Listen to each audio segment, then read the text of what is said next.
The snow fell in silence as Evelyn Bennett stood outside the iron gates of the very orphanage she once called home. Her designer coat couldn't warm the chill that came not from the winter air, but from the piercing stares of those she had come to help. The same women who once mocked her for being poor now whispered behind gloved hands, "She's just pretending to care." Evelyn smiled softly, her heart aching, not from their words, but from the reminder that even the richest hearts can still feel empty when kindness is forgotten. She had every reason to walk away, yet she chose to stay. Evelyn Bennett had everything, at least that's what the world believed. Her husband, Adrian Bennett, was one of the wealthiest entrepreneurs in the country.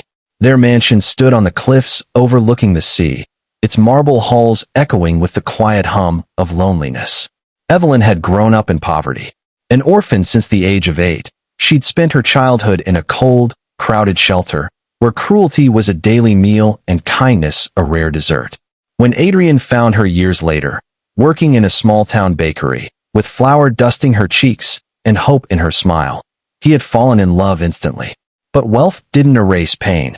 It only hid it behind velvet curtains. The social elite never accepted Evelyn. They saw her as an outsider, an unpolished girl who didn't belong among them. At charity galas, they'd compliment her dress, only to laugh about her behind crystal glasses. At luncheons, they'd ask about her past, pretending curiosity but craving gossip. One evening, as Evelyn left a charity event she had personally funded, she overheard a woman say, "She thinks money can make her one of us." The words stung, but instead of bitterness, Evelyn felt compassion. She remembered the girls in the orphanage who bullied her because they too had been hurting. People hurt others when they don't know how to heal themselves, she whispered to herself.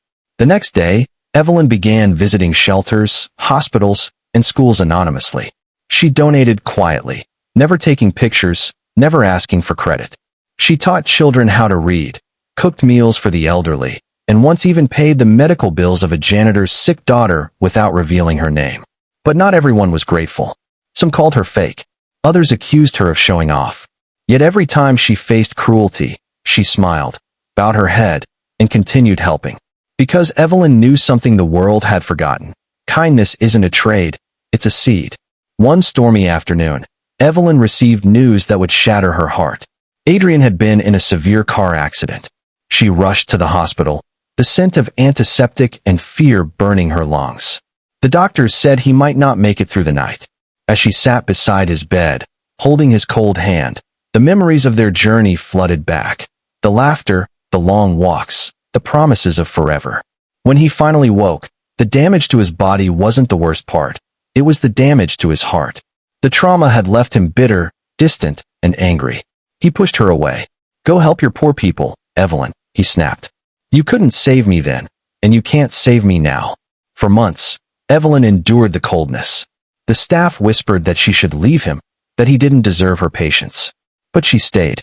She believed that love, like kindness, needed consistency to heal. She began to read to him every night, bringing him stories of courage and compassion. Sometimes he pretended not to listen, but she'd notice his fingers twitch when she read something beautiful.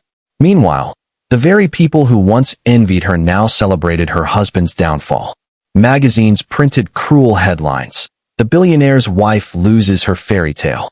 Evelyn responded not with bitterness, but with a public act of compassion. She launched a new foundation in her husband's name, one that funded accident survivors and their families. When reporters asked why she'd do that after what happened, she simply said, "Because kindness isn't a reward for good behavior. It's a reflection of who we are." That night, Adrian quietly wept in his bed for the first time. He realized he had been loved in the purest form possible, without condition, without pride. Years passed. Evelyn's foundation grew worldwide, changing thousands of lives. But one day, life came full circle in a way she never expected. The old orphanage where she once lived was on the brink of being shut down due to debts. The same institution where she had once been mistreated was now collapsing, and the very women who had once tormented her as children now ran it. When Evelyn arrived to help, they froze in shame. "You shouldn't help us," one whispered. "We were awful to you." Evelyn smiled gently, her eyes glistening. "If I only helped those who were kind to me, I'd never know the real meaning of grace." She paid the debts, renovated the orphanage, and ensured every child had food, education, and love, the things she once dreamed of. Months later, one of the women who had mocked her approached in tears. "Evelyn," she said, "your kindness, it's changed us. We've started helping others too. I finally understand what you meant all along." Evelyn's heart swelled. She realized that kindness isn't always about changing the world in one grand gesture. It's about touching one heart at a time until love becomes contagious. Standing at the gates that evening, Evelyn watched children laughing, hope shining where despair once lived. She closed her eyes and whispered to the wind, "Thank you for letting my pain become someone else's healing." The sun broke through the clouds, and for the first time in years, she felt truly whole, not because she was forgiven, but because she had forgiven first. Moral of the story: true kindness is not how we treat those who are good to us, but how we love those who hurt us. For compassion is the bridge between pain and peace.